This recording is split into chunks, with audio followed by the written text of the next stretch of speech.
Tatlo ang patay sa panibagong insidente ng pamamaril sa Amerika. Nagkukumahog sa pagligpit ng mga gamit ang ilang tindero sa isang food festival sa Seattle. Dali-dali ring nagtakbuhan ng mga tao matapos umalingaw-ngaw ang sunod-sunod na putok ng baril. Ayon sa pulisya, posibleng may kaugnayan ng pamamaril sa dalawang gang. Arestado ang 15 anyos sa sospek na pinaniniwalaang nakipagbarilan sa isa pang sospek na kabilang sa tatlong nasawi. 4 naman ang sugatan, kabilang ang isang bata. Pinaghahanap pa ang posibleng ikatlong sospek.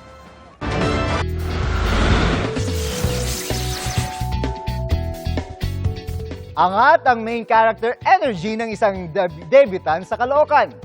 Paano ba naman kasi siya rin ang host ng sariling party? Ating saksihan. Party, party, yeah! Kaya palabasin na ang My Birthday.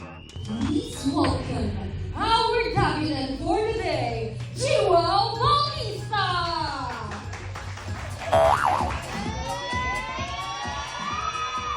Pero teka, ang host, siya rin palang debutante. Sorry, medyo kinulang tayo sa budget, guys. Ako na rin ang nag-host sa sarili kong debut. And Laban na laban ng pagiging main character. Abay, kumanta pa nga.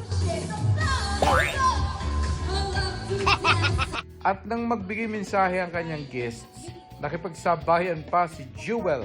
alam niyo ba, alam mo talaga ako masabi, nagkwento kami. Wala man ng tradisyonal na kotilyon gaya ng sa ibang debut. Todo bigay pa rin sa dance moves.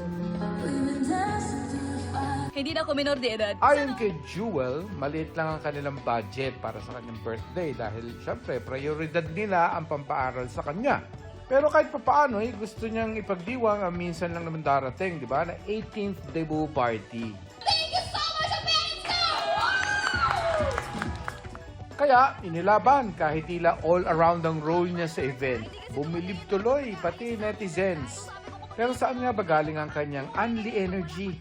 Inhale, exhale. Tapos meron na po akong energy uli. Ganito na po ako pinanganak. It runs in the family nga raw ang energy. Kapag nasa bahay ang kanyang pamilya, bigla-bigla na lang daw silang nagsasayawan. Everyday po kami ganyan. Banding po namin yan.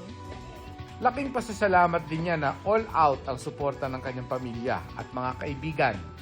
Once in a lifetime opportunity lang po. And it's a very special event. Ang isa po sa sinabi ko sa sarili ko before po yung araw na yun, hindi lang po dapat ako yung mag-enjoy. Dapat yung mga bisita ko rin po. So, ginawa ko po lahat para i-hype sila, para ma-feel din po nila na hindi lang ako yung bida. Lahat kami, pwede kami magbida-bida. Ako, si Mark Salazar, ang inyong saksi